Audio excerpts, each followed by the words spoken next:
the immigration issue had become extremely heated, and it polarized the country. As much as I had discovered myself being at a place where I would see a Hispanic and think of oh, you're illegal, we don't like you. I was not innately racist, let's say. Many of the people I was associated with, many of the people I had kept company with, were very, very negative influences on me, very bad influences on me, and I had really let my guard down because I had gained a lot of popularity on my blog. I had gotten tremendous popularity as a result of the rally, and that feels good. It feels good to be noticed. We've got illegal aliens protesting in our own town. Where are the Americans, protesting and standing up for America and our rights and the rule of law?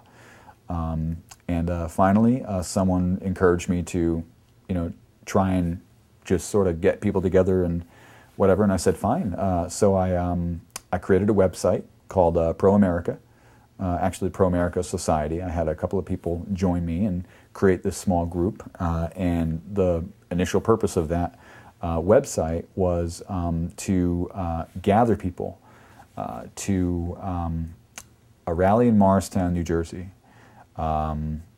We ended up finally being able to set a date. It was July 28th of 2007. I got the mayor of the town to speak. I was able to use the front property of the town hall for the rally, and we gathered about 500 people. I started, of course, with a flag salute and the recording of Whitney Houston with the national anthem, while at the same time we had about 100 people across the street who were screaming on bullhorns protesting our protest. But we got people riled up. And in the beginning of my speech, I gave these very poetic words about how great this country is, how hospitable we are, and which is still very true. I still hold to that. But I then started talking about the scourge, is the way I refer to it, the scourge of illegal immigration, and I had used the rule of law moniker, the rule of law phrase as the rallying cry.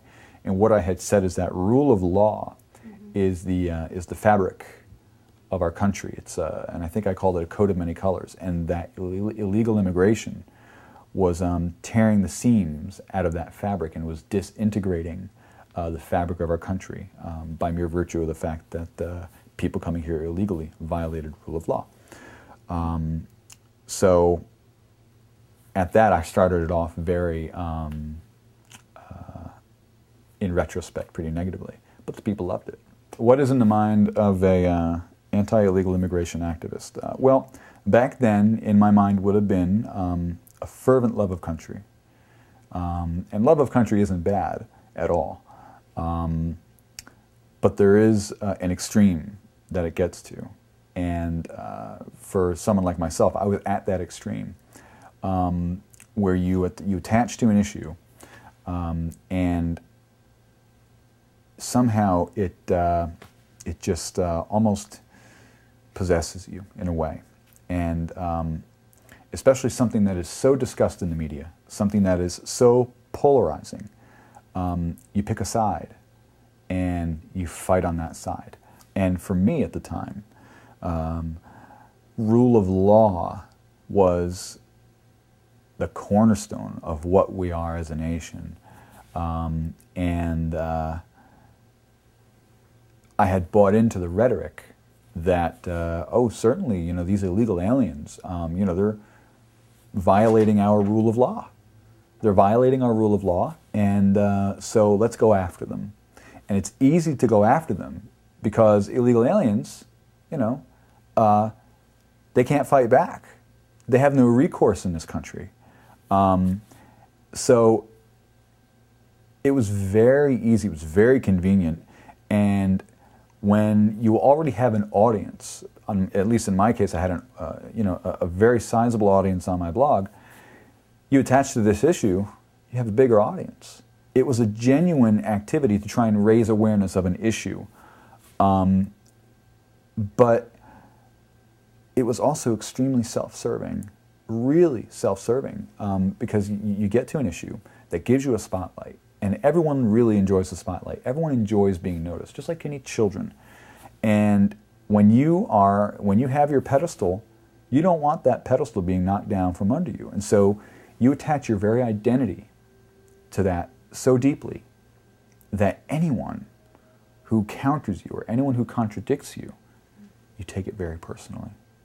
I had never been a person who would have considered another individual who was unlike me. I would never have been intolerant of them. It's just one, the way I was raised, and just it's just wrong.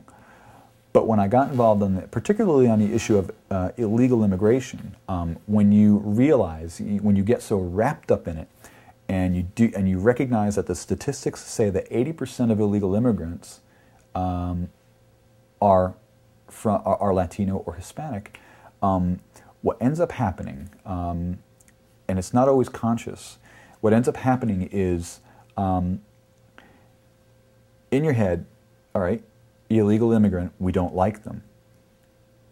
Most illegal immigrants are Hispanics. Therefore, we don't like Hispanics.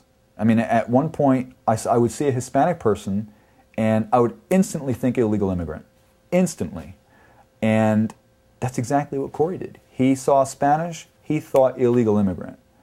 And, started talking about legal status, legal residency, etc. And that's how it works.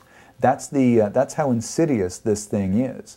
And that's because the issue itself, the immigration issue, quote unquote, is just a facade for something deeper. And that's just this latent prejudice that any of us can find ourselves wrapped up in. But what I ended up having to do is recognizing that that really inappropriate view of Hispanic people, and once realizing that I had taken that on myself, having let my guard down, you have to just put that out and say, you know what, that's wrong, and here I am today. Human beings are human beings. We walk on the same earth, and no one has a right to denigrate another just because they are unlike us. And on this issue, by the way, the unlike us part includes people who look just like you but don't think the way you do.